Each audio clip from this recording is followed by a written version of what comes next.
rages on, or rather the grift continues.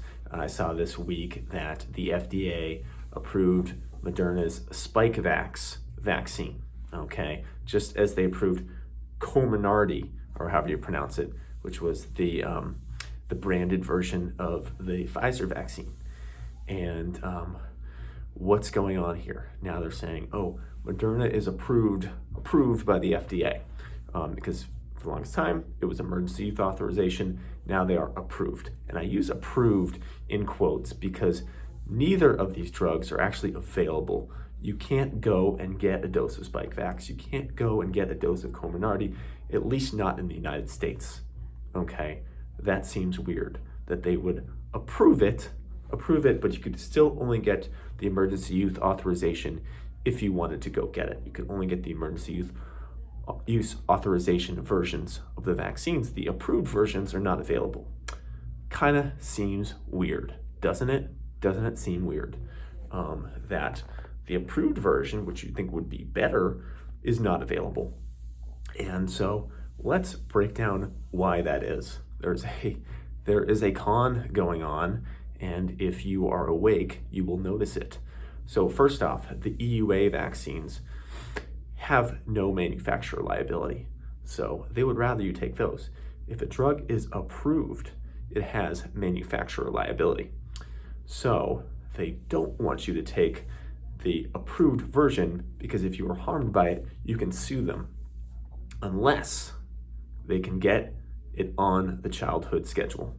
Then it is protected by the 1986 National Childhood Vaccine Injury Law, which says that you can't sue the manufacturer if the vaccine harms you.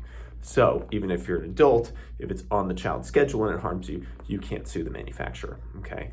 So they are not going to allow you to purchase or buy or get shot up with the approved version until ACIP, the American something of Pediatrics, adds the Moderna or the Pfizer or both to the childhood vaccine schedule. So that's what they're pushing for. Meanwhile, they play this really weird shell game where they say the vaccine's approved, and the approved version is the exact same chemical formulation as the EUA version, but this one has a different label and it's approved. So if you go and get the EUA version, you're getting the same thing, it just doesn't have the same name. So they can act like it's approved by the FDA, but still keep their freedom of liability and say, oh, you'd be getting the same thing. It just wouldn't be technically it because it's not available yet, because we could rush this thing to freaking market in record warp speed time, but God forbid we actually get the approved version out of the market. No, that takes time, and we're just busy doing other things. What they're busy doing is lobbying to get this thing on the childhood schedule so that they can have complete freedom from liability and don't need the EUA anymore. Okay, otherwise they're just saying oh yeah, it's approved now. Yeah, but they don't want to sell it to you. They don't want to inject you with it because they still have liability for it. Okay, and they still have full liability, which means that if someone got harmed by this, they could sue them and they could do discovery, which means that the Moderna or the Pfizer or whoever would have to disclose all of their documents. And there's a lot of documents that they don't want to disclose, as you may have heard. We know that with the Comirnaty Pfizer vaccine, they have been filibustering and saying, oh, we can only release 500 pages a month of tens of hundreds of thousands of pages of documentation that the FDA used to approve the drug. They approved the drug in 108 days, but they're saying they needed 55 years to release all the documentation, and it's still being negotiated by the courts. So it'll be interesting to see what shakes out with releasing all the documentation on Spikevax, but I have a feeling it's going to be a little bit hard to get. So don't fall for the con. The approval is just a bait and switch. The approval is a shell game. It's a sham game. They want to say they're FDA approved, but they don't want to have to deal with the liability of that, so they're just keeping it under EUA.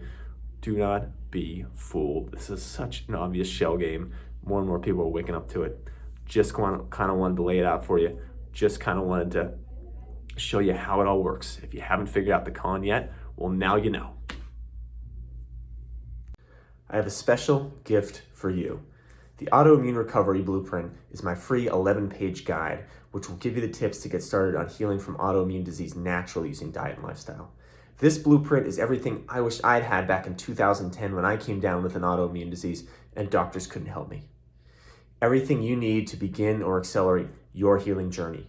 Free when you sign up for my email list.